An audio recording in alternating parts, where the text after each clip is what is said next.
Hello, and welcome to 5-Minute Math. Today we are looking at the Algebra 1 concept of writing exponential functions.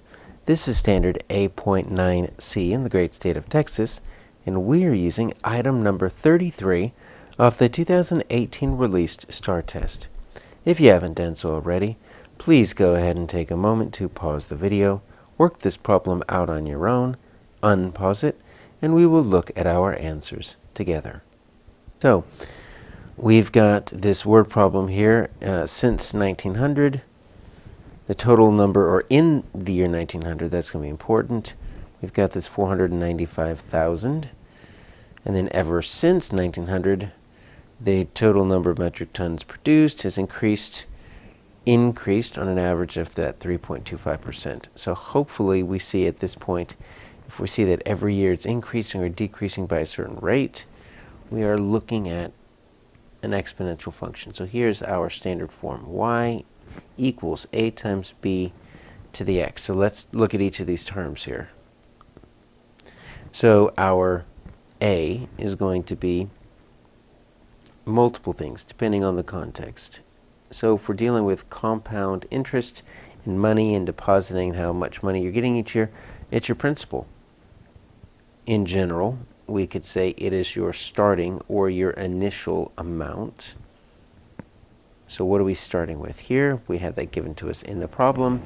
They always have to give it to us. Sometimes if we just simply have it graphed for us, then we can actually call it our y-intercept. Now there's a reason why we know that our a is going to be our y-intercept, because if we wanted to graph something right like this, and you see right there, when the graph crosses the y-axis, that means x equals 0. What happens in this when we make our x 0? Well, that's b to the 0. Anything to the 0 is 1, which means it's just a times 1 is the identity principle. It's just a. So when x equals 0, y equals a. And so that gives us our principal, our starting amount, or our y-intercept, depending on the context. This b is going to be the rate. Now, if it's increasing, it's a growth rate. If it's decreasing, it's a decay rate. So, depending on whether it's increasing or decreasing. And then we've got this y, this x, those are our steps. And so, typically it's going to be a time frame, like every year, every week, every month, every day. It might not always be like that, just depending on the context of the story. So what do we have here? We have c of x. All right, so we need our a, our principal, starting amount, y-intercept. Well, that's this right here. In the year 1900, the total number was this right here. So that's your initial amount. So 495,000, which that's not that difficult because look at every answer selection. They gave it to you. Now, the difficult part here is what goes as your rate and then what goes as your steps, because you see that we've got them kind of different here for A, B, C, and D. Well, let's take a look. It says the number of metric tons has increased. So that's important.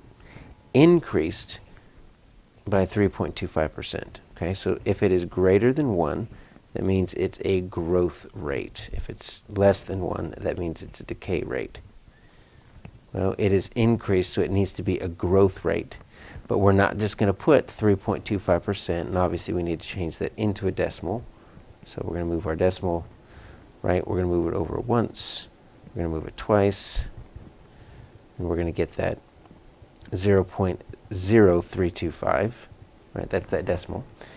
We don't just put that because we need to keep the original in there. The original is the whole thing. The whole thing is 495,000.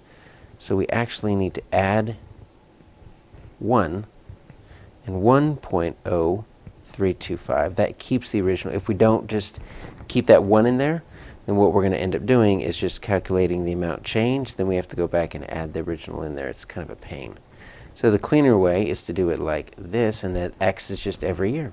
So that is our answer, A.